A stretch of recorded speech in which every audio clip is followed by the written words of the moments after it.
a family, and a huge family.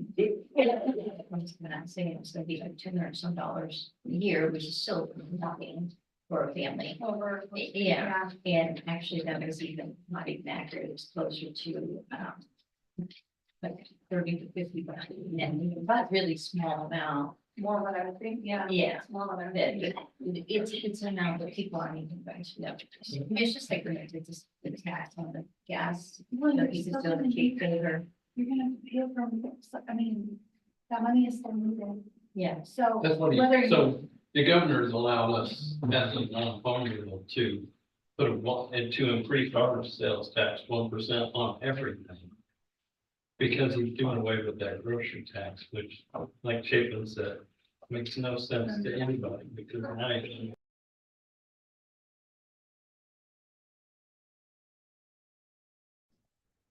grocery tax does. right. So be on everything. Like I said, if they wouldn't charge us to get our own money back, it wouldn't be a thing. That was the other thing they were trying to get rid of too. They were trying to get rid of that amount that the state charges to collect the tax. You know, Chapin, he may not, but his representative didn't know anything about that. Neither did Adam, his people didn't know anything about it.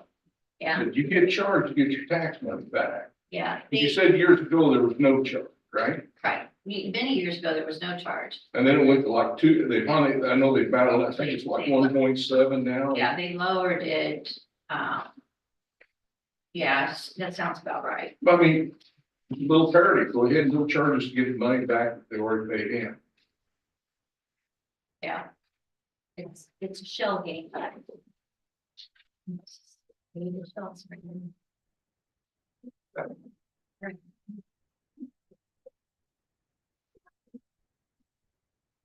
Pledge allegiance To the flag of the United States of America, and to the republic for which it stands, one nation, under God, indivisible, with liberty and justice for all. Page. Valley. here. Painter. Here. Wolfersberger. Here. Cummings. Here. Rapp. Here, Berlin votes. Here. All right, we have no proclamations or appointments at this time, so we will open it up to public comment. Do I need to read through the rules of public comment, or does everybody out there who has public comment know what the rules are? So, if I don't need to read it, I won't. But anyway, if you have something to say, make sure you've signed in and speak who you are and stand up and say what you're here to say. So, I'm not sure if I need to say anything with my issue. no, you're, I'm but fine. you can wait till you're Okay, thanks. on the agenda. Yeah. That's all I'll say. If not, then we'll just move on with the meeting. So, we have our consent agenda, which includes the regular village board meetings for May 14th, executive sessions, which you have those in front of you. Once you've reviewed those, we'll approve those. We'll hand those back into Mike or to Joe. Approval of the bills for $27,847.61. And also there is a special event permit for Summer in the Street from the Church of Christ. We just need a motion. If there's questions, I need a motion. 1 second. you want those? Valley. Yes. Painter. Abstain. Wolfersberger. Yes. Cummings. Oh, sorry. Rapp. Yes, Okay. Page. Yes. Okay. That would be 3 yes, 1 abstain, no, 4. 4 yes, 1 abstain. You've been around public school too much. Yeah. 30 years. Thanks. Okay, the first item we have on our new business is, I would like to introduce John McDaniel. Him and I have been, talking back and forth actually since last year, about the Champaign County Balloon Fest. So this year it looks like it's gonna happen.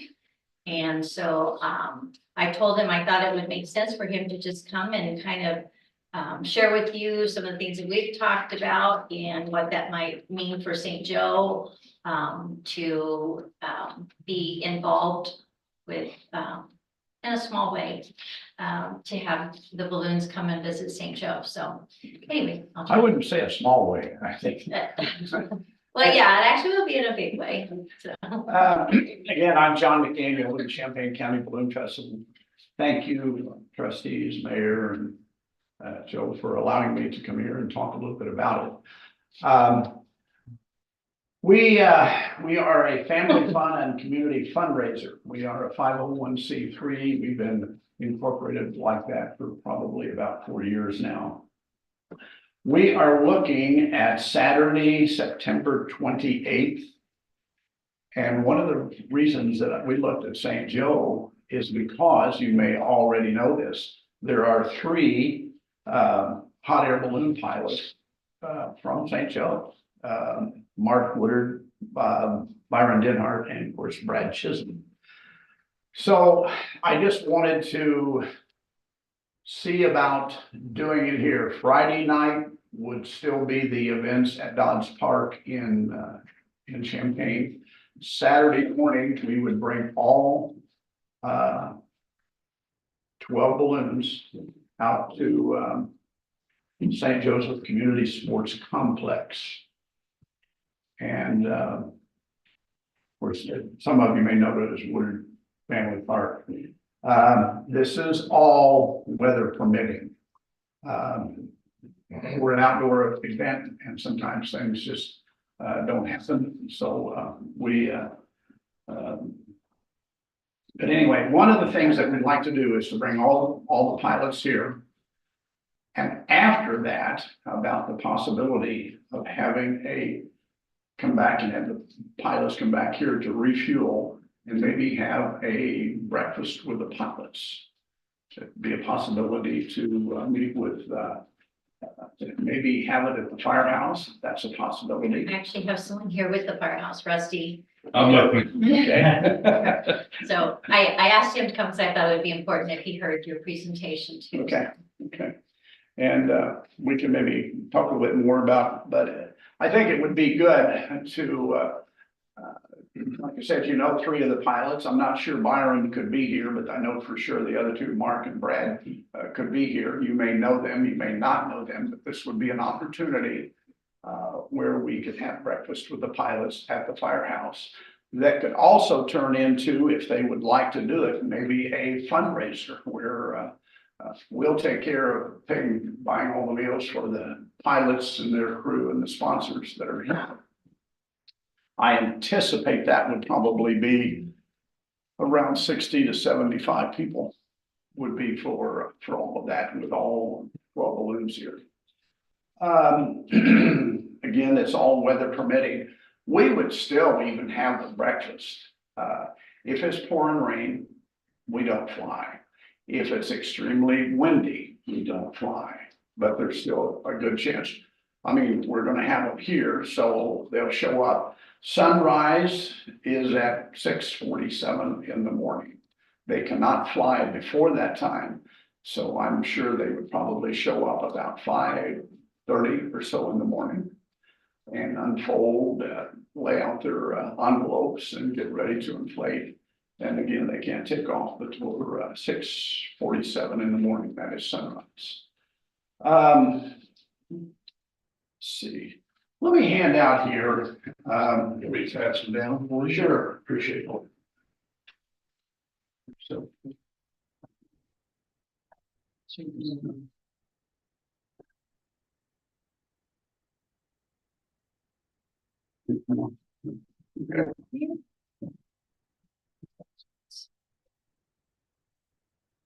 Rusty, if you want one. Anyone else would want to? Okay. Thanks.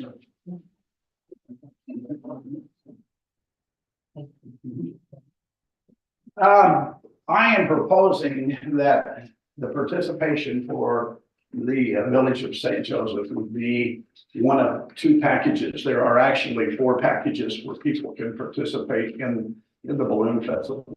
And we'll just skim, I'll take a look at the bronze one, which is down at the bottom. What you get for $1,500 is, of course, banners. Now, you get the advantage of we will put banners out at the park here, letting everybody know that the balloons are coming to St. Joseph because of the trustees in the city. There will also be a banner at Dodge Park in Champaign.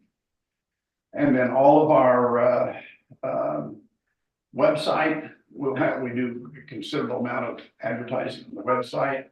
Social media, you also will get 4 passes to the event. Now, everything here at the park is free. When you come to Dodge Park, Friday evening and Saturday evening in Champaign, there is a charge, but you would get 4 passes for you folks.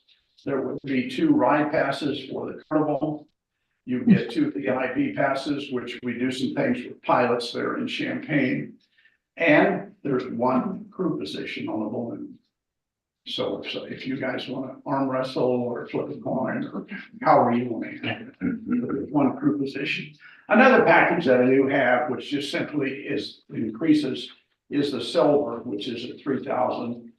Again, you get banners at both sites, be on our website to a larger degree, a bigger presence in our social media, 8 passes to the event there in Champaign, 4 ride passes to the carnival, 4 VIP tickets, and 2 crew positions on a carnival balloon.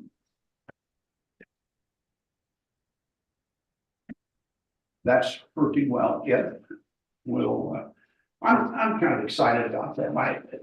If you look again, I stress that it's the Champaign County Balloon Festival.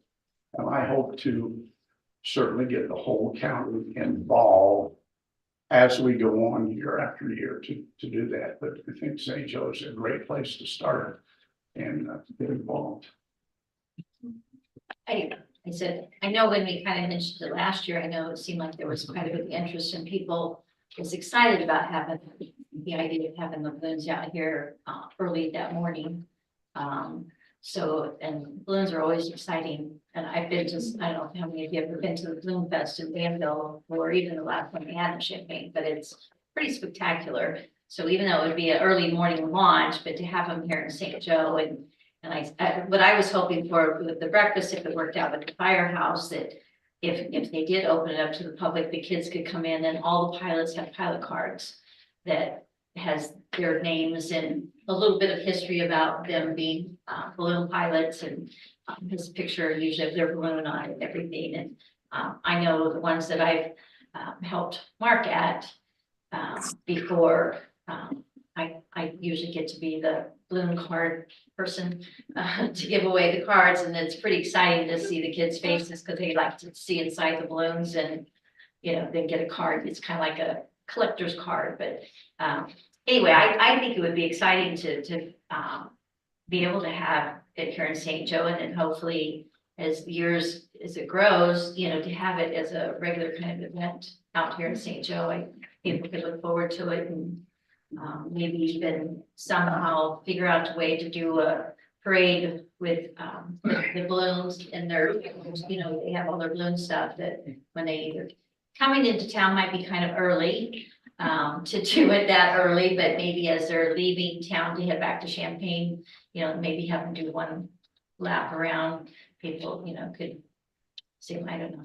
I know over at Danville, when they do it, when they come into the field for the opening night, they announce all the balloon people and, make it kind of a big deal for each one of them. So I think there's options there if we want to work with them and make it happen. I think it would be a fun thing for the community. My wife and I, when we owned the radio stations down in Casey, my wife and I are both from Casey. We held a hot air balloon meet down there over the Labor Day weekend. And the morning flight is the most beautiful flight for me because the sun's just coming up and those balloons are starting to take off. People, we learned you won't have as big a crowd no more. I mean, you'll have big crowds in the evening. I don't know how many people will be there. It could be 300, it could be 3,000. You just don't know. When it's Saturday morning, do I want to roll out of bed at 6 o'clock in the morning and go look at some balloons? Yeah, or maybe not. I don't know. You know, I got a couple of questions. certainly. Oh, geez. Do you have anything that offer rides like a tethered ride?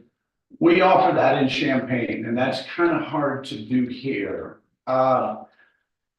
I would say this first year, we can probably not do that, but there will be tether rides in Champaign if they would like to do that. But, once that balloon kind of gets tied down there in Champaign, it's kind of hard to pick it up and move it over here and things like that. But I'll certainly say. I just was asking, I didn't know. Sure, oh, yeah, yeah. And then another thing, what, do you have any restrictions? So if you had a southerly wind with the interstate and all that, what kind of? We have no idea which we're. I know, but I didn't know if there was an FAR that covered No. that or not. While we're in Champaign, we have a 63-page waiver, which we have to file with the FAA because we're 5.2 miles from the Newark Airport. When we're over here, we just make them aware of it. It's called a fun flight. In Champaign, it's going to be competition, but here it's a fun flight. It's just for people to enjoy. The pilots will, be able to. We will have crew on them, and there will be some people. But that's not to say that the people can't come out, talk to the pilots, and be right there. But I'll take into consideration maybe if this works out, maybe next year we can take a look at. Okay, I was just asking. Yeah, it's a good question. Good question.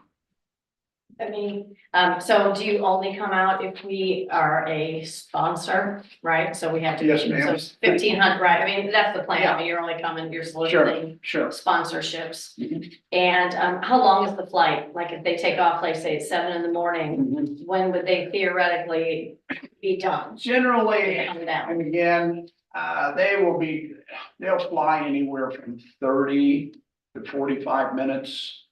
I always encourage the pilots to kind of a short hop, as we say, to maybe go out just a mile or two and set down and maybe exchange passengers with the crews that they've got on there and then take off again. Again, they may fly over St. Joe. They very well may not. I don't know which way, but generally a flight will last anywhere from 45 minutes to an hour, depending again, of course, on when, how high they get and how much propane they've got in the tank. Right? And then like, where would this be? Like if we did it, where would they take off from? Would it be like north of the soccer field, like and those baseball fields between that and the interstate? Because if you have 12 balloons and 75 crew and where is that gonna be?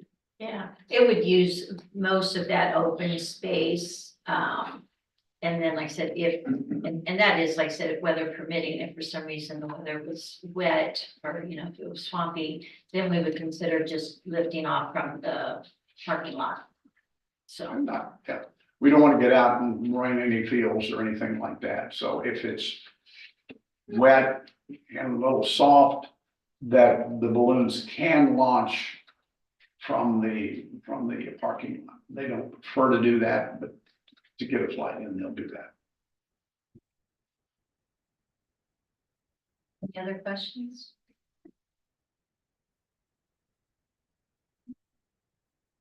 Well, if you guys think of other questions, just let me know and I'll be in touch with John. And then I told him we would just have it, I wanted him to do the presentation so we could think about it and then we'll let him know from there on how we go. And that way Rusty has an opportunity to think about it, digest some of it and check with the fire department and then we'll go from there.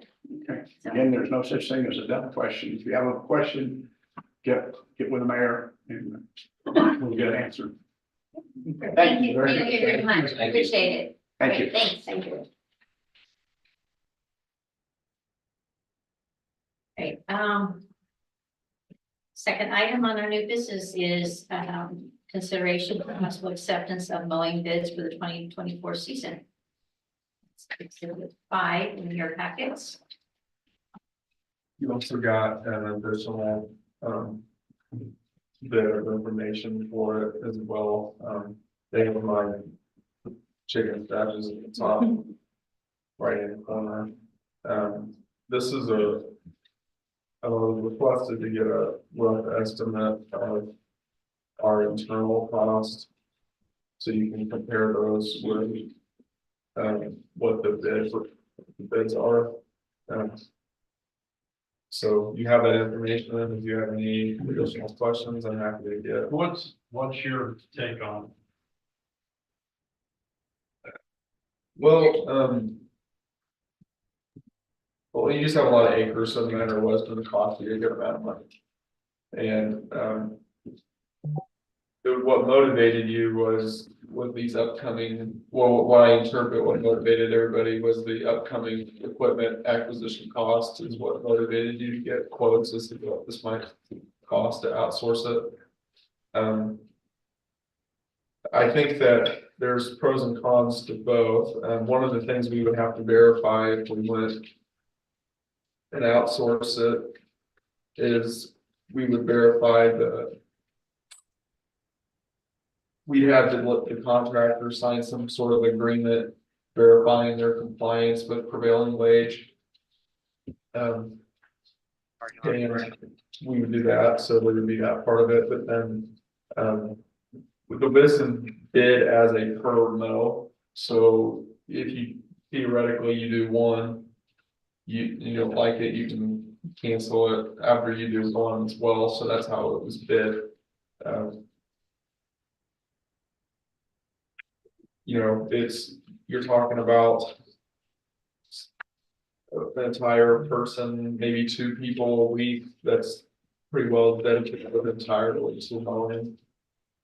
Now you'll still have some mowing, this isn't everything That was my next question is what's left to mow and how, so are you still buying mowing equipment? You still have to maintain certain amounts of mowing equipment, yeah, because you have the rail trail, you have the sewer plant, and Mike is, I think, on here, so he could clarify everything that the mowing exactly, and then along 150.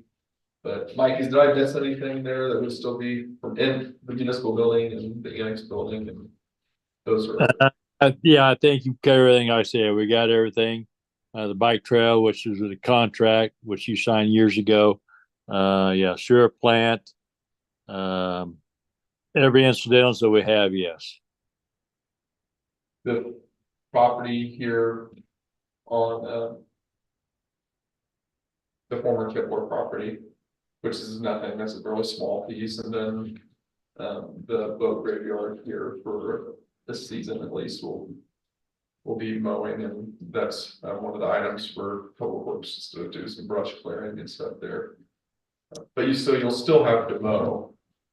It'll just be, you know, what was bid out was your really big mowing jobs. Will we still be mowing the ball fields, or is this just all the extra area around the ball It fields? was everything, it was a ball field, everything. Okay.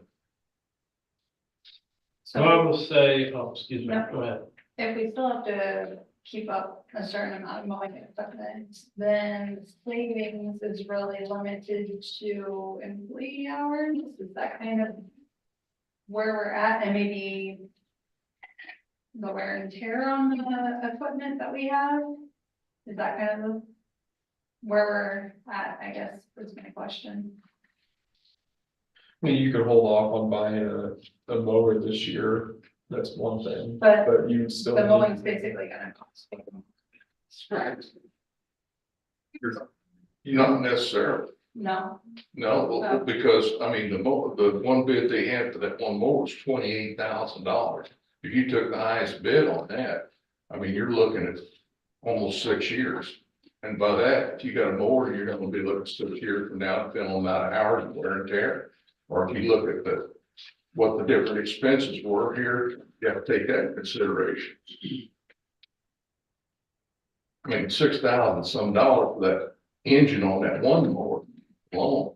You got no expense there. Plus you look at some of the bent shafts and one thing and another, you know, if you're operating your own equipment like it's yours, you're gonna take a little better care of it. With another item, we would always need to maintain mowers, so when we have like nuisance abatements or things like that. We will need to have the ability to mow, put pretty quick notice. The way I see it is. Your risk is limited to. One mow, you know, you can do one mow and see how it goes, that's one way to look at it, so that's your max risk. And then your pros would be, it would save staff time. You know, if you view this as a temporary thing to help with, you know, certain amounts of staff time, then you can, you know, view it that way. And then cons would be, you know, you're just. It's just another expense, but then you have to view like this is all of our expenses for mowing for everything, so you would have to proportionally. You know, flex it down to.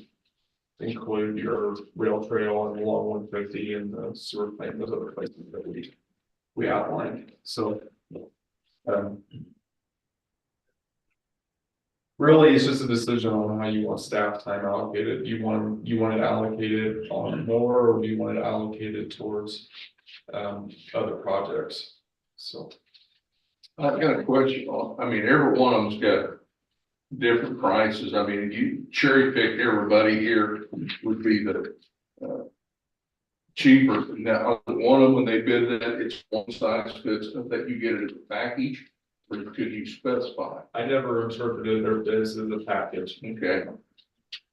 On that brush. So I will say that I use Jaden Miller for my shop. And he's always done a great job.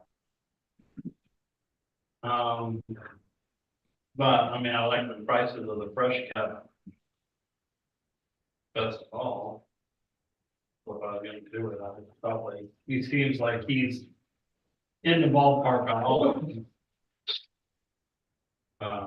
And cheaper running up. So if you want to give it, if you're wanting to give to. There's one vendor who has the lowest price across the board, that would be, well, I guess. Ryan Landscaping didn't bid on all of them, so that's. I mean, that's why I don't know if you can see it on your copy, but I highlighted the low bids that were submitted. So on the computer, but this didn't show up. Okay, just remember, we got to go through this again. Remember, we got to get a printout of the what we talked about today of each, how they come about that number. Then you made a comment how that stands, and then go from there. Well, so yeah, so what Mike's speaking of is we got to verify that they have that they're. You know, that they're doing prevailing wage if they have to do it, so we would look at their numbers and make sure that's how that they got to their bid number, make sure it's compliant with that. And the discrepancy for just the sports complex is astronomical. Pretty big, yeah. Well, just from that one, Just right. just from. Well- Yeah. They need to show, they need to break out all that down. That's what I'm getting at, because some of the others bidders may come back and say, how'd they get to that? That's what I'm saying. Everything's got to be broke down. Yeah, and I'm totally fine with that, so we can have that if other bidders have questions on it. Because don't they Yeah, have to but I sign think if something? you're in there? the owner, you don't have to pay yourself for minimum wage, correct? Though they need, that's Mike, I think what Mike's getting at is he just wants them to be able to demonstrate that they understand that with they can't give us a price and then put another one of their guys on there he just wants to see that they built how they built their proposal and how they were getting their estimates. Yeah, you have to, yeah, you got to prevailing wage, some back, may come back to haunt you. If you're not paying on wage, they need to send reports to us that everybody's getting prevailing wage, like other contracts with projects we do, they send, what do I call it? The pay schedule, payroll, how they paid all their individuals on a job. So yes, everybody else does that, so. And so we can get that information and Yeah, then. isn't it true since they did away with the resolutions for prevailing wage? That when we go out for bids, they sign something within the bidding contract stating that they're paying prevailing wage. I thought that was something we needed to include in when we go out for bids on all jobs. It's specified on the bid that this is a prevailing wage job and they must comply with that. What I would have them do if we award a bid is that they would sign, yes, they would sign something that says they'll comply with that. But what Mike is wanting is to be able to show that they built their proposal with that understanding that they didn't build a proposal just as if the owner was going to do it all and then they, slide one of their workers in or something in there. But another point though too is that, this is their proposal, so they're, we would expect them to honor it. And so if the business takes a loss on one because they took grossly misbid, it's kind of a them problem too, as long as they comply with the prevailing wage issues. But no, what we're saying is that I would get them to sign something like you just referred to, saying they would comply with prevailing wage, and then we would get them to give kind of more of an itemized bid on this. Where are we at with equipment right now? Do we have equipment that can handle the mowing at this moment or no? Well, we have one in the shops. It's that John Deere is still in the shop, right, Mike? Yes, it is. They're working on it right now. Yes. Yes, we got the X mark, and we just got the Bellymore, which we've been using it too. So yes, on the wide open spots. Yes. What they decide was wrong with the John Deere? The drive shaft broke. There's a plastic fitting up against the motor and against the transmission. It's solid and it broke right against the transmission, so that they have to drop the transmission in order to get it fixed, and they supposedly started working on it today. So yes. They have an idea when it might be done? I haven't talked to him today. I may try and go on maybe tomorrow or Friday. Let's see, tomorrow or Thursday, and see what's going on. We can go from there. Okay. So the immediate question, we either need something to mow with, or we need somebody to mow, or is this all just? I guess what I'm getting at, first of all, is there like an immediate need to either have it mowed or be purchasing something to be mowing while this mower is in the shop, or is there something that we have that can take care of it currently, or are we needing to have someone else come do it while we're getting that repaired and deciding if we're buying? We've got two mowers that we can use right now. The one that the X-Mark can do most everything, but the belly mower you just bought, it's going to go in the wide open because it's on a cab mower, so it can't get underneath the trees and that. Yeah, it can do all the wide open stuff that we have. So yeah. The difference a couple weeks ago is we didn't have the belly mower at the time, Okay, and so now we have that. And the Yes. intent, the intent behind that is it gives a little redundancy to where if something does, break down, they have that. Mike, I don't think you would use the belly mower all that frequently if the other two are operational, right? Or would you? No, we wouldn't. No, if we're getting a bind, like I say, if a lot of rain or something like that, then we would use the third mower, the belly mower. Yes. So yes. So like catch up and Yes. everything. Catch up. Yes. So Mike, during the summer, if it gets really dry like it normally does, are you out there mowing every week? Or do you just mow as needed? We mow as needed. Yes, we mow So as what needed. would you say would be the longest you would go without mows if it was like normal years? Just depends. Like I say, if it's a drought, like I say, it may be a couple weeks before we for most, like the sports complex or the parks like that. Yeah, it just depends on how tall we grow. Like say, it may be a couple weeks before we mow anything. So yes.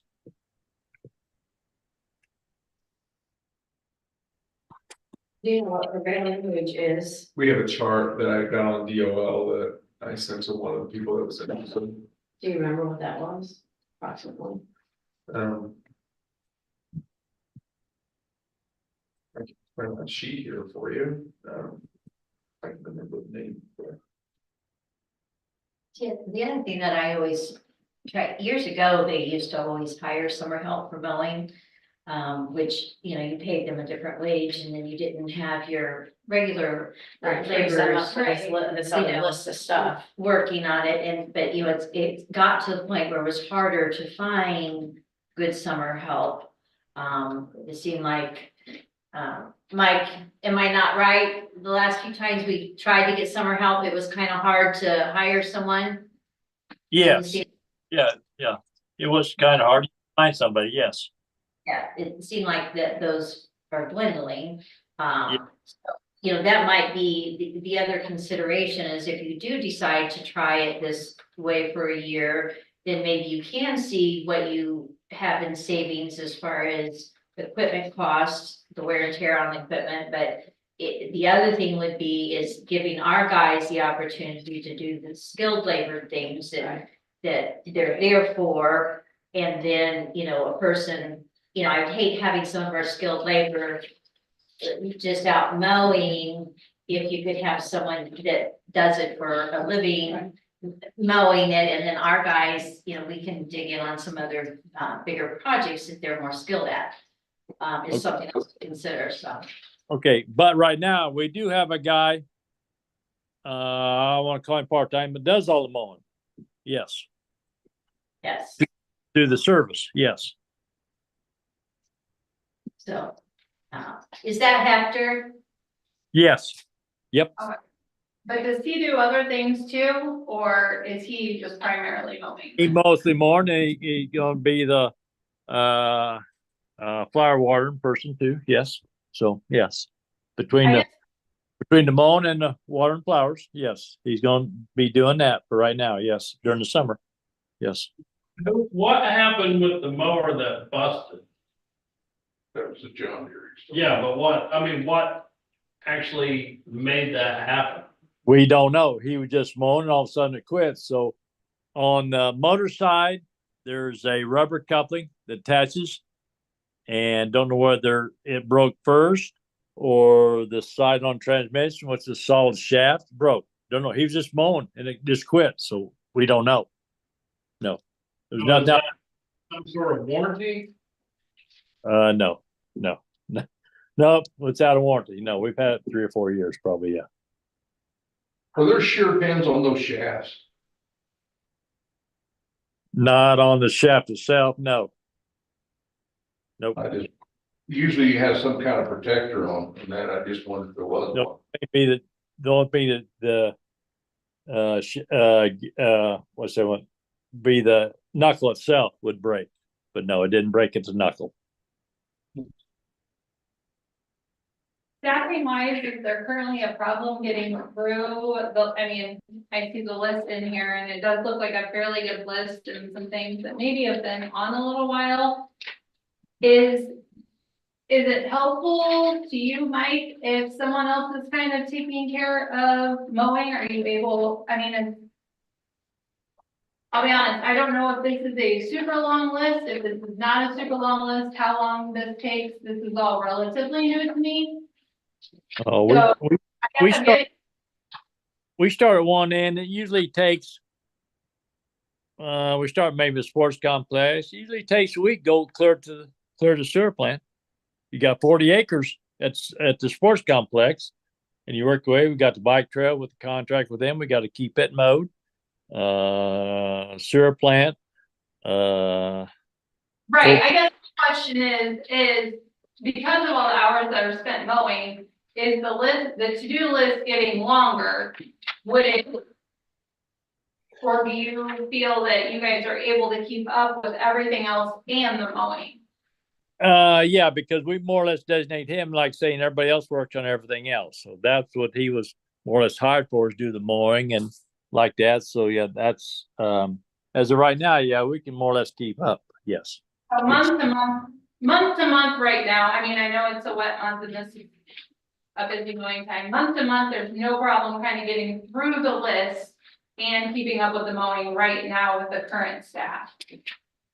Yeah, we can. Yes. Like I say, in the summertime, we'll get, a lot of times we don't get rain. So yeah, he'll be on the mowing guy will be on their stuff helping elsewhere. So yes. Yes. Thank you. Mm-hmm.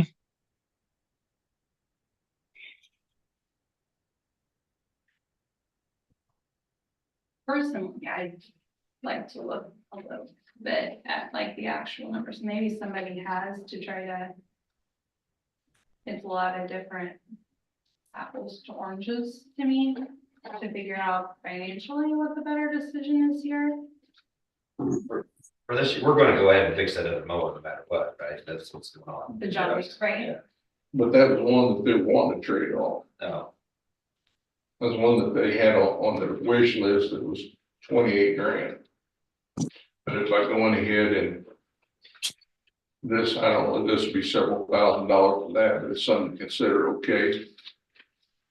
You might not have to replace that.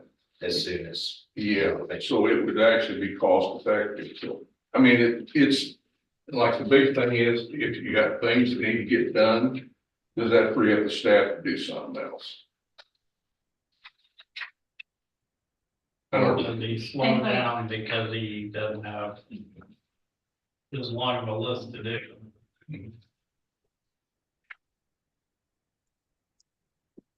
And you look at this, you don't know how much time is involved on all these, different projects. But I mean, anytime they run into the jetting, you just, or even like keeping the storm sewer grades clear. If they could be kept clear, then that keeps them maybe having additional jetting or, you know, maybe getting plugged up some other way. But I mean, if there were, like, so,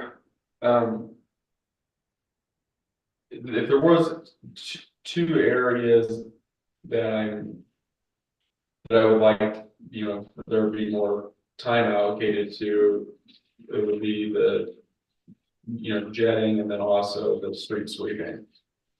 Those are both things that are just preventative maintenance that you don't necessarily see an immediate return on. And those just take time, and they're, you know, it takes time for them to get all their equipment drug out for the day to do it, and then there's a certain element of they have to be able to coordinate, especially in the downtown area where the cars are off the street and things like that. And so there is a certain element of time that needs to be invested in those items, and your peer communities. You know, a lot of them are, you know, they tend to invest as much time in those as they can. And, you know, so if you don't do it 1 year, will like your lines collapse? No, but you know, over time, if it's not done, if it's not allocated enough time to, you know, on a regular basis, you're not.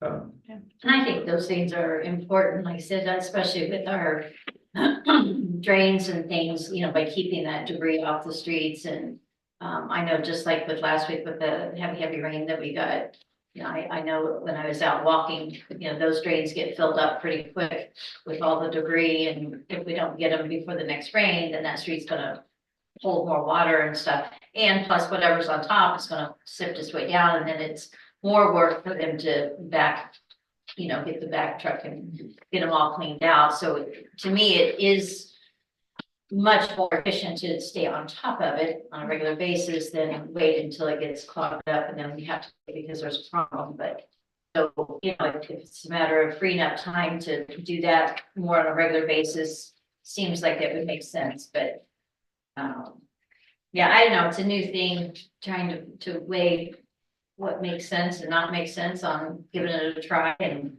Let's say we give it a try. And see what happens, but I would like to know if it seems like we're just still spinning our wheels, or if things are actually freeing up and people are getting more done. I'm in favor of trying it, but I think the question needs to be answered if the bids are indeed accurate, if we can accept one or, I mean, under the parameters, you know. Well, and I would probably go as far to, I won't, but if I were going to make a motion, it would be to accept the fresh cut lawn care based on if he is paying prevailing wage. But we can break them up into the different properties, I think, right? We could, but I don't think he's far off On on anything. any of his numbers, is he? I mean, the one guy's 175 and he's 195. Right, so she's the $20. 20 bucks. And I don't know if it's worth, And then like. yeah, 75 here, On yeah. Yeah, the, I mean, he's, on that. it seems to me like he's $20 off. Well, except this does, or the Fisher, there's lawn care, lawn sport complex appears to be quite a bit lower. Oh, okay. Well, No matter what, we'll do our verification part to make sure that they're going to comply with prevailing wage. So we'll, no matter which one we decide to go with, but, So basically, what you just need to know if they wanna give it a try after confirmation on the prevailing wage yes. and give it a shot, You- try it out 1 year. Or you don't even have to do that much, Right. so you can say we want to do it for the month of June. You know what I mean, or a smaller increment, I think that's, cause I don't know, I would suspect that if we awarded work for longer intervals of time, that these prices might be somewhat lower as well. I don't have anything to really base that off of, but this was an as needed. So then the way we would evaluate it would be looking at how much the do list gets tackled in June, how much it costs, and if everybody's kind of happy with it. What it ends up costing versus what we typically spend in repairs and maintenance, is that kind of how we would evaluate if it was a good decision? Yeah.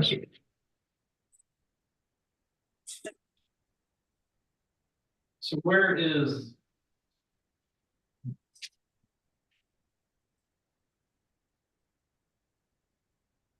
Oh, okay. Dave just gave one bid to do that. I like Dave. So. I know there were some that said they weren't gonna put it in bid because of the prevailing Right. wage issue. That's why. That, and I think we're late in the season Mhm. too. So I do think that if we do like it, next year, if we put it out early enough, we might get some better pricing if they do. It would be nice if we knew how many hours they spend doing this. If they just went out, which I know they can't all in a day, but if they went out, our public works went out and mowed all of these, how many hours total to do all of that, so you know what their salary is times that many hours versus this, what we could be paying to one of these, Well, the thing is, though, we're And not then you have looking to eliminate any salary, it would just be Oh. reassigning it to other. Right, I mean, just saying if it was Like- gonna be more Yeah. expensive to do this, as to have if Right. it's similar, and then we could allocate their time and efforts to other things on the list. But if it turns out that, even these bids, if they were higher than what we're spending based on, It just sounds like maybe our It's a maintenance and replacement the costs have maintenance been a lot A lot. more than maybe right, they would certainly. we would normally think. Because the wear and tear would be. Right. I mean, the other option would Hard be to- if you hired another temporary helper, right?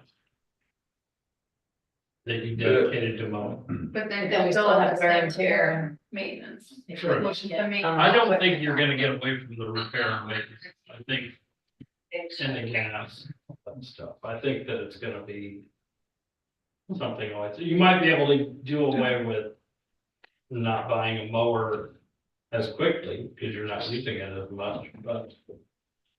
How would you go ahead and do that? Let's just say if you accept the bid for the month of June, June is fast approaching. Could that be, done by the end of this week? I mean, I can find out. If not, then we would just have to mow up until the point that they could take it. I would prefer if you say, we want to approve X number of mows. That would probably be the easiest for me. So if you say we want to do 4, then we do 4, or, whatever number, and that way I can have a. So each one of these is per mow on each one, so you're looking at, if they mow on a weekly basis, couple thousand or more a week. Is that what we're looking at? Well, you're looking at the 20, yeah, Right, so you're looking at like, 1900 if you went the one way, or 2,000. 2000 if you go the other way. Or, I mean, you'd probably be a little bit lower if you give them this guy the sports complex and you give this guy everything else.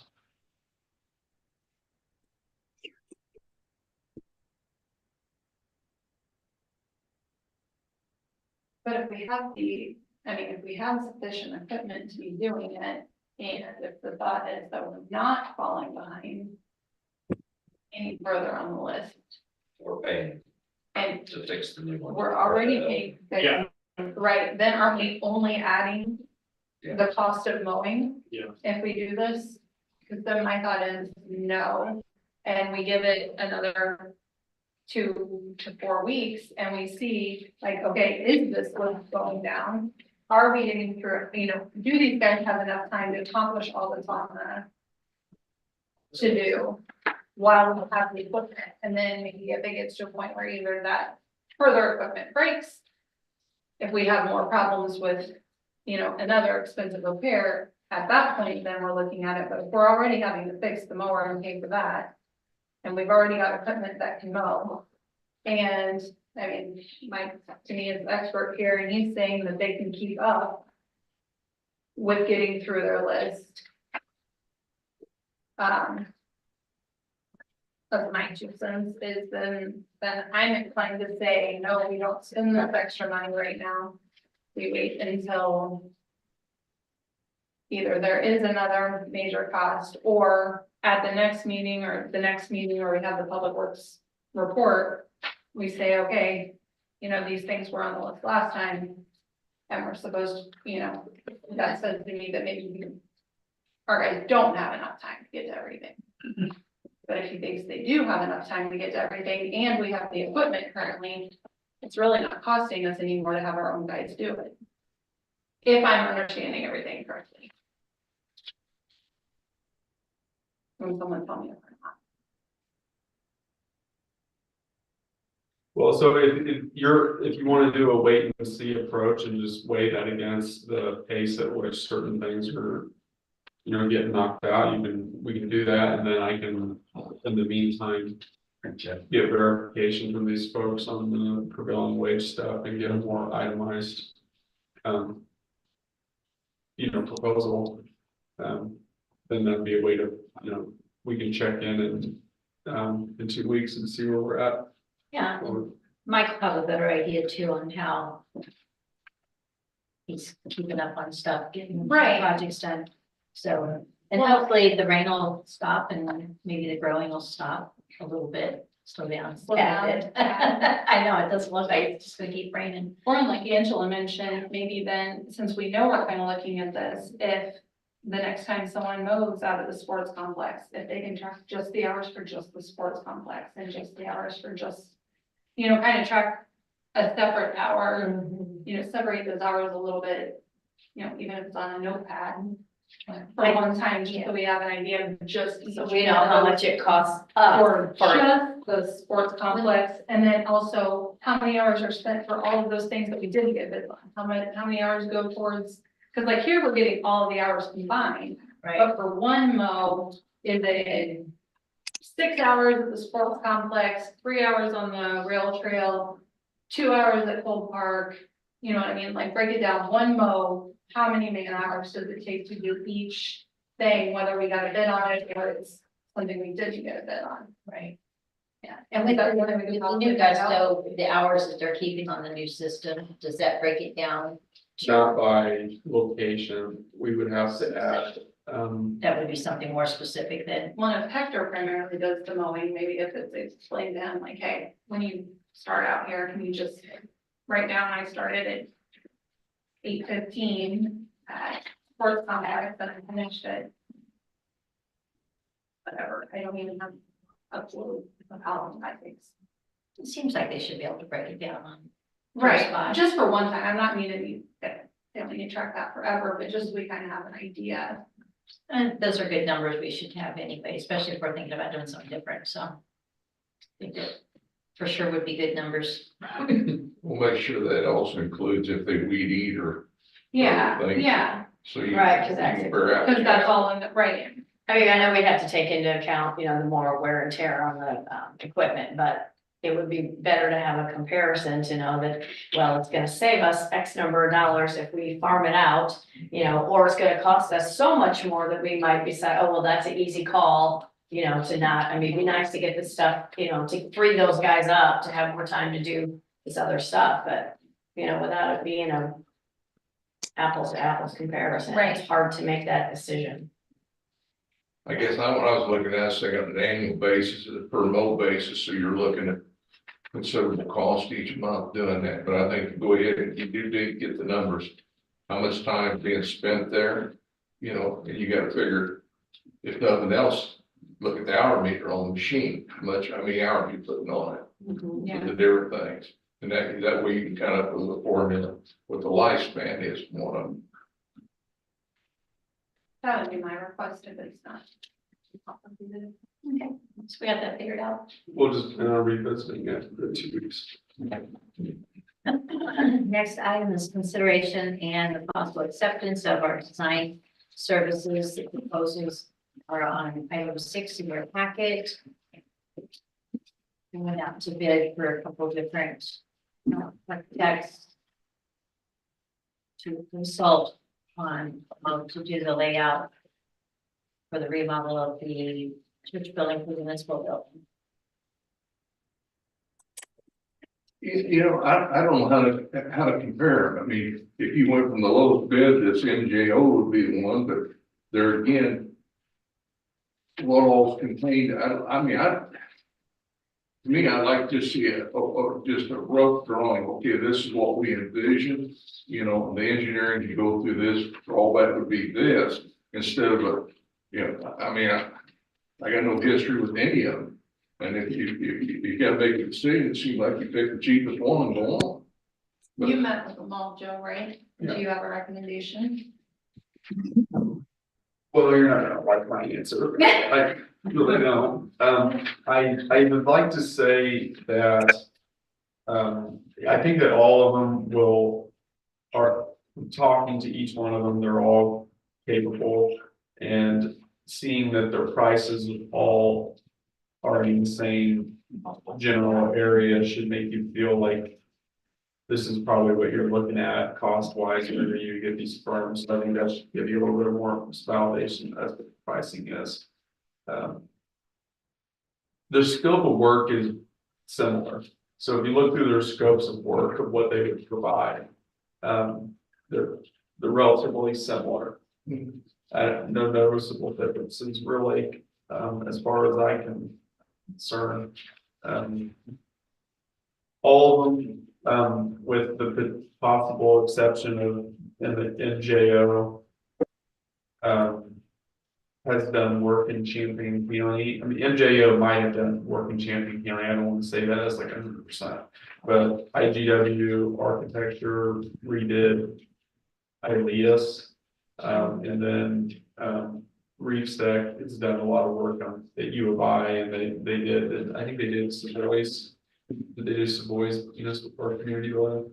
I think so, and they actually worked on our sports complex pavilion type stuff, so they've done a few things here in St. Joe before too. Yes, yes, Reef Stack did the architect work on the sports complex. Yes, they did. Thank you. I thought that's who'd done Yes. it. Yes, Yep. So, I would say that IGW, they were, you know, they, if I understand correctly, Ialeus was a. It was a nursing home. Nursing It was a home. nursing home. And so those other, you know, companies that have done, you know, doing something new is a whole lot different than, you know, taking something and converting it into a completely different, you know. And so I do know that IGW has, you know, experience with that. It was a nursing home and they took out, they turned some of the, actual individual rooms into offices. And then converted like, you know, the cafeteria area into an auditorium, and they took other rooms out to make classrooms, which, I mean, you know, it would seem relatively similar to what needs to happen at the church, you know, because you need to turn this into this, and the downstairs, you gotta convert those into offices, so. You know, I know they did a great job there and they have experience with that. Now, I don't know anything about the other companies, so I'm not saying that they are not equally as capable. I just know that IGW was really good to work with as far as understanding what their, you know, like understanding like what your vision is about making all those changes would be my suggestion, but I don't know anything about the others either, so.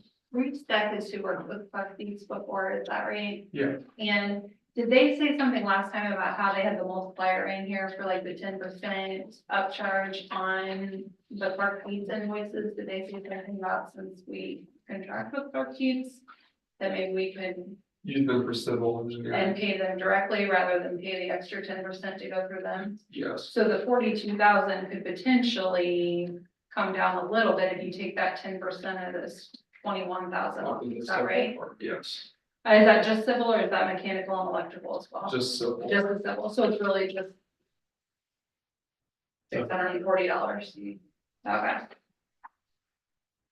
But it's someone that we've used before, they're used to dealing with engineers that we're used to dealing with, and we are within a couple $1,000. Maybe 5. But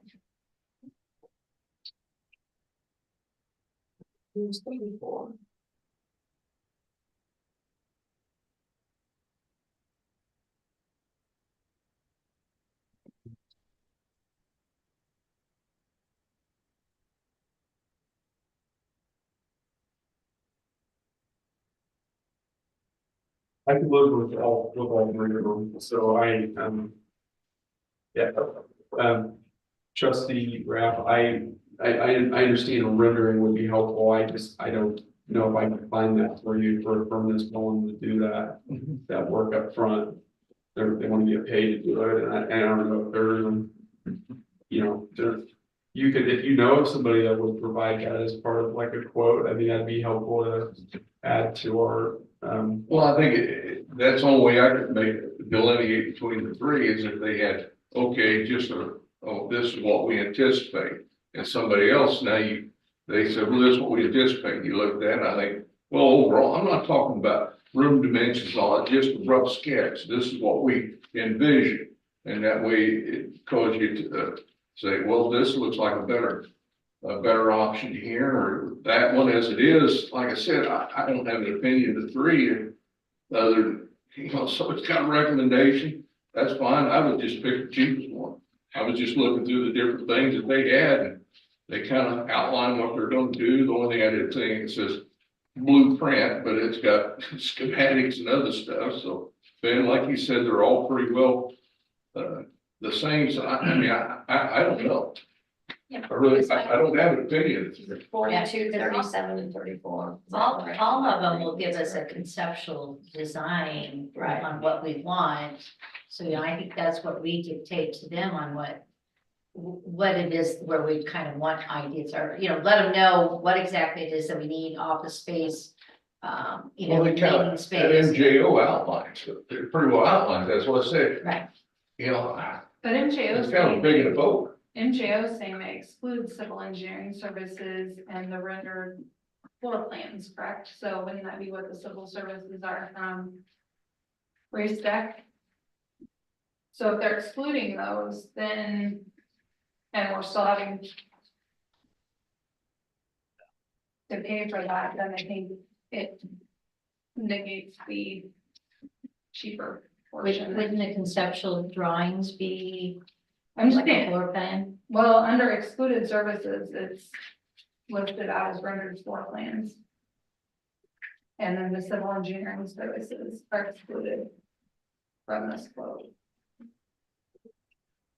At the bottom of the fee proposal on MPO. Oh, on MTO. Well, that is correct, yes, so you would have to add in civil with this price. So then that makes them even all, It makes it more costly, because one of the things I would think any of it include, where it says fire alarm, security, internal and that thing, I would think any of it would include that, and that's excluded, specifically excluded. then my thought would be if they used RESPEC before, if they're just working with our engineers. And then all the pricing is essentially the same. Is it made IGW 34? No, and then. 40. And did you say with reef stacks, they were gonna take out the civil analysis? No. No, it would have to stay in. They pick up. We could pay the rest at the Oh, Clark fees okay. and we coordinated it, you can save 10% on it, if we would do that. Okay, Like, I was just trying to figure out what the Yeah. cost would be. Okay, we'll make your. You know, second. It was all. Then I would make a motion to accept the proposal from Reef Lake Field and Fanning for 42,150 minus the 10% by paying park fees directly. I'll second, Painter, yes. Wolfensberger, Yes. Brad, I get yes. Page. I vote IGW, but I don't, so, Yes or no? no. No, okay. And Valley? Yes. Yes. Okay, 4-1.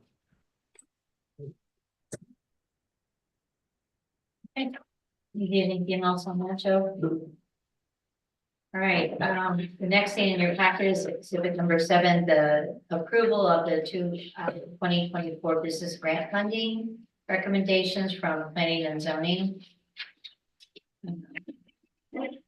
Let Joe explain a little bit about that. Most of the material is there to kind of break it down as far as explanations. Yeah, so those planning and zoning commission's recommendations included in your packet.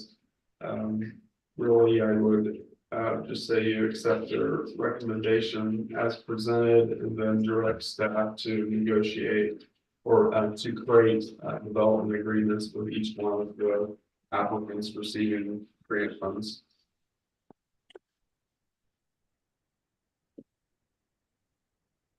I guess I'll make a motion, we accept the recommendation of the planning zoning, but you need the amounts for the different one stated in the. Yeah.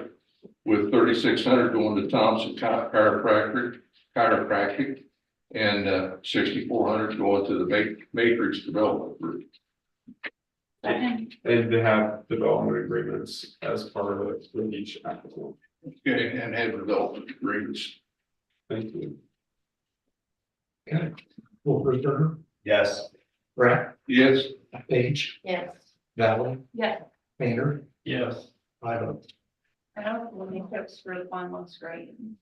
That's Building looks fantastic. All right, next item, exhibit number 8 is the Bunnell, is that right, subdivision waiver request? Mike, is it too late for you to put that up on the screen for me? Is that possible? Sorry, I know, you asked me earlier. Which exhibit is it? It's exhibit 8.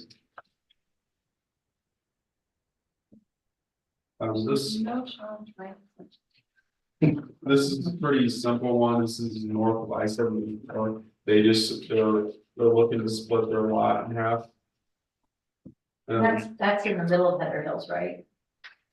On the east edge of Heather Hills, I think. Yes. Yes. Is- There's what, It's towards the northwest of Heather Hills subdivision. Okay, they're just looking to split it in half, so we do this on a routine basis, and we're just doing a straw poll here, if you have. Issues, let me know, but if not, we'll work to get a resolution together.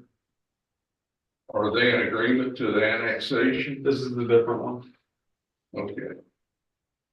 This is different, okay. This is just a straw poll, so if you guys wanna think about it, we can come back later, but we've done this.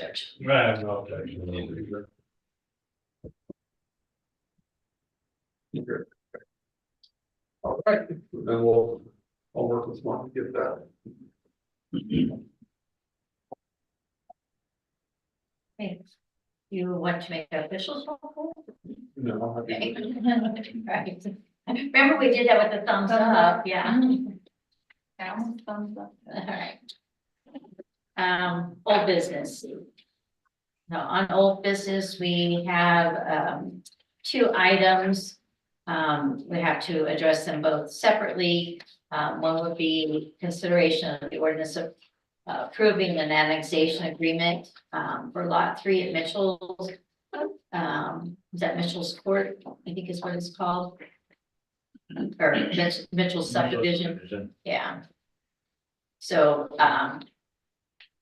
we've talked about it at previous meetings. Mark just has the ordinances put together. One is for the annexation. And then, well, the separate is part of the annexation. I guess we have to approve it and then approve the ordinance annexing it. Is that correct? Got it. So is there any further questions on that? The second whereas notes that it's contiguous to the village of Fisher, which I. That's been corrected. Okay. The one that got sent out to you, we just sent that out to make sure you're reading these. Yeah, good catch. Pass the test. Yeah, the full catch. Yeah, I apologize for that, but you can probably figure out where I made pilfers. But at least I was pilfering my own material. I think it's a good use of time. The ones for signature are corrected. Okay, Yeah. so then no, I have no questions. Right, if not, is there? It's more of a commentary, Mark. We may will fix that, but other than that, all is good. So we'll do a separate vote and motion for each particular ordinance. Yeah, so you're approving this agreement and the agreement says, oh yeah, I'll go ahead and, as part of me signing the agreement as the owner, I'm saying that I officially wanting to be in the village now that we've got this agreement. So you've approved the agreement, now you're approving the actual annexation. Gordon, do you have anything you would like to add to that? No, I think it all made sense to me. I was concerned about Fisher myself. Oh, okay. Gordon also passed the test. All right. So, we'll do a motion for the first one. That would be the ordinance approving an annexation agreement. I'll make a motion to approve the annexation agreement pertaining to lot 3 Mitchell. Brad, Yes. okay, Page, Yes. Valley, Yes. Painter, Yes. Wolfersberger. Yes. I vote.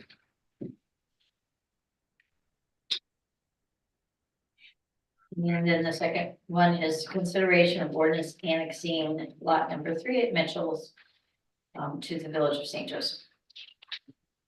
I'll make a motion to approve the ordinance considering the annexation of lot 3 Mitchell to St. Joseph. That was all of them. I'll second. There we go. Page, Yes. Valley, Yes. Painter, Yes. Wolfersberger, Yes. Brad, Yes. I vote.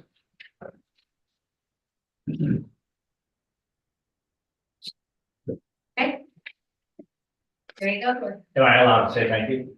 Yes. Welcome to the village. Yeah. Yeah, Yes, sir. I'll be sending you a check. No, there. Oh, they're not? Oh, okay. Yes. I misunderstood. No. Okay, down to village administrator, Joe, do you have any updates? You have your report in the packet. If you have any questions about it, please let me know. Mark? I have nothing to report. Mike, Nope, I'm good. Good report, Mike. Thank you. Mike Peters, No. all right. All right, under the mayor's, I just had a couple of things here. We talked a little bit before the meeting, everybody's aware of the 1 cent sales tax. Some of that's kind of been decided. Well, the governor's already decided that, you know, he's doing away with that. Doesn't sound like it's gonna kick in until January 2026, so it won't affect our budget this year. But there will be a couple things that we'll need to kind of think about going into the new budget year. There's a couple of options that they've thrown out there that will be a change in the law as far as how you do the sales tax. And I know Joe will be getting the details on that, because I know Christopher from Savoy was already filling us in at the regional planning meeting on Friday, because apparently he's on the IML committee, so he'll have all the good details for you. But anyway, on whether or not, apparently, right now, non-home rule communities could never pass any kind of sales tax increases without doing a referendum. And apparently they're changing that so that we will have the opportunity to do that. And so it opens up another option for us to consider to help recoup some of the stuff that the governor's taking away from us with that 1 cent sales tax. So those are all things that we'll have to investigate and look into and decide what makes the most sense for the village and our residents here. So and with sales tax, it's a little different because it also affects those who come and spend money in our community. So it's not directly impacting our residents. So I want to do a huge shout out, thank our village gardeners and public works department for doing the baskets around town. They look really great. The high schoolers also helped with that. This year, they did a really great job. So it was a little bit, I'm glad to see the high schoolers were pitching in and helping, because our village gardeners numbers are dwindling. And so anyway, they look really great. And Mike, thank you for the work that you did on that, helping them out. You're welcome. I know they really appreciate it. So anyway, the other thing I had is Ashley and I did this morning a WCIA talking up our Summerfest coming up on June the 8th. So just a reminder for everybody that June the 8th from 10 till 3, we're having the festival, and Ashley's done amazing work putting together. I know Angela's helped her out with some of that too. And so anyway, a lot of fun vendors and some things for the kids, and hopefully it'll be a beautiful sunny day like today and have lots of people to come out and enjoy the downtown.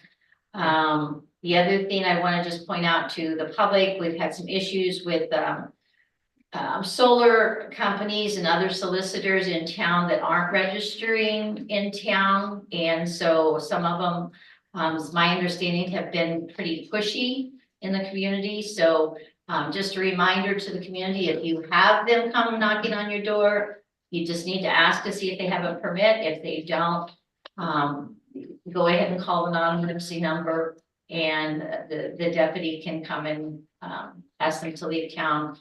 Because it sounds to me like some of them are getting pretty bold.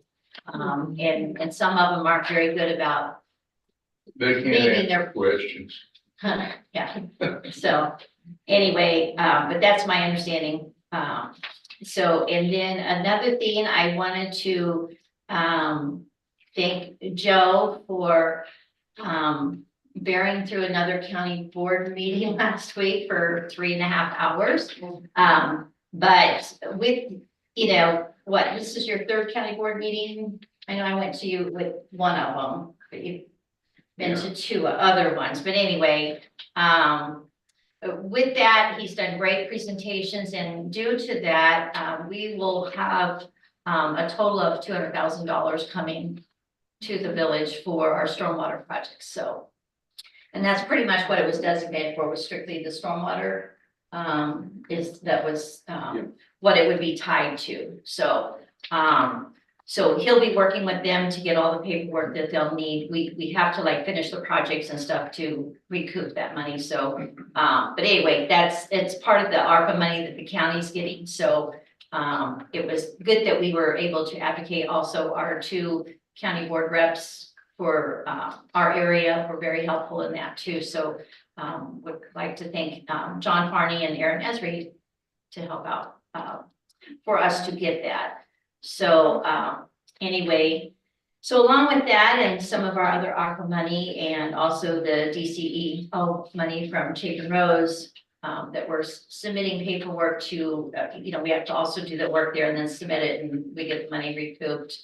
All of it helps, for our stormwater, projects. So have that, and I think that is all I have on my list here to remind everybody.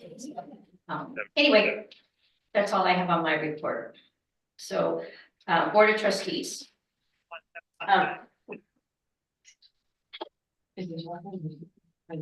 He's just. It's just background, okay.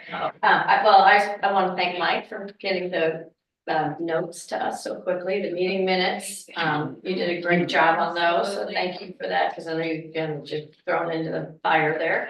And also maybe when the link is available for the CI Living link on the Facebook page. I didn't know you were. You don't have to, does it? Actually, but it's wonderful if they can like just, Put it cut me up, out of it. put it So, That's all for me though. Ashley did a good job, so. Yeah, but that's a good idea, so.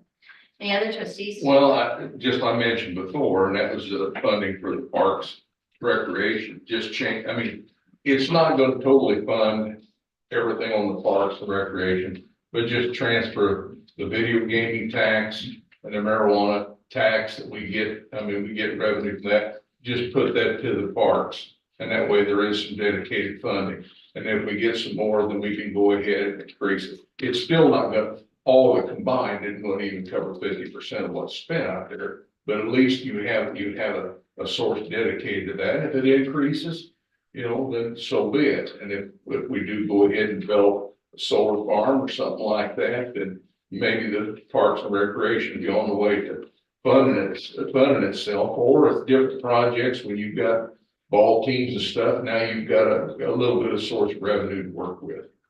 So I just change those two things, as small changes.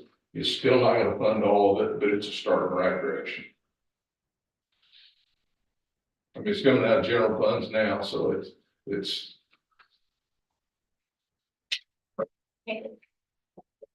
So, Do you need a motion to do that, or is it? I just need more direction from the rest of your. Well, that's yours. How does everybody else feel about that? How much is that? What does that equate to? The canvas is, and that'll fluctuate a lot. as it is. Right, but just. we put it in there in the budget, $5,941, and then gaming.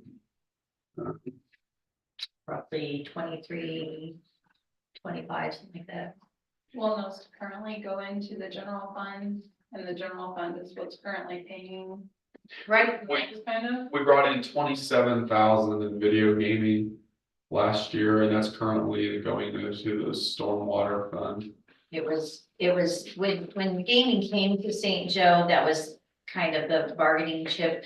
BJ was kind of behind that, and actually was kind of surprised that it got put in here, because he knew what he was doing. We apparently, the trustees didn't know what we were doing at the time, but anyway, so it passed, it got approved by the way, because we didn't do an ordinance against it.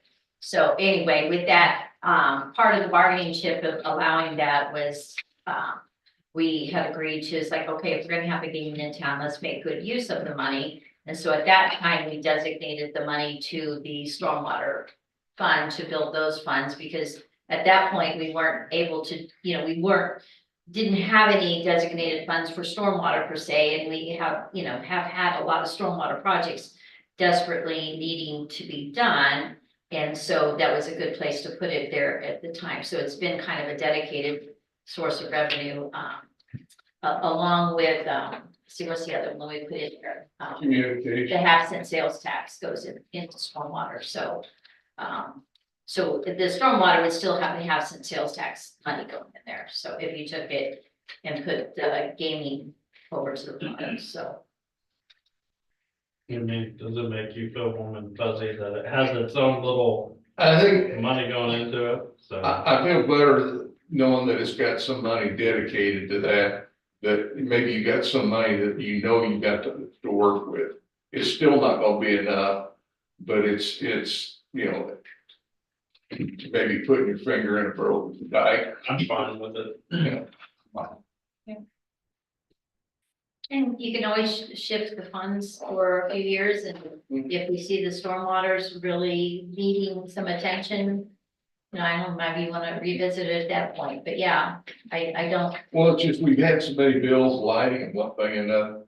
Like I said, it's not gonna cover, but at least you can look at it and say, okay, we can do this improvement. We do have a few dollars to work with, you know.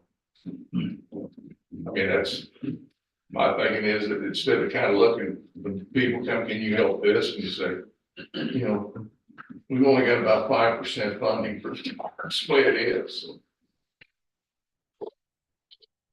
until we come up with a better idea for the park, so, which that may happen, so. Anyway, so. It's up to you guys on, whatever direction Joe might need on that, or if you wanna, You need a motion or is that for next meeting?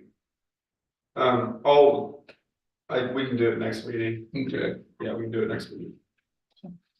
okay, that's all I have, so if there's a motion. I'll make a motion to adjourn. Second.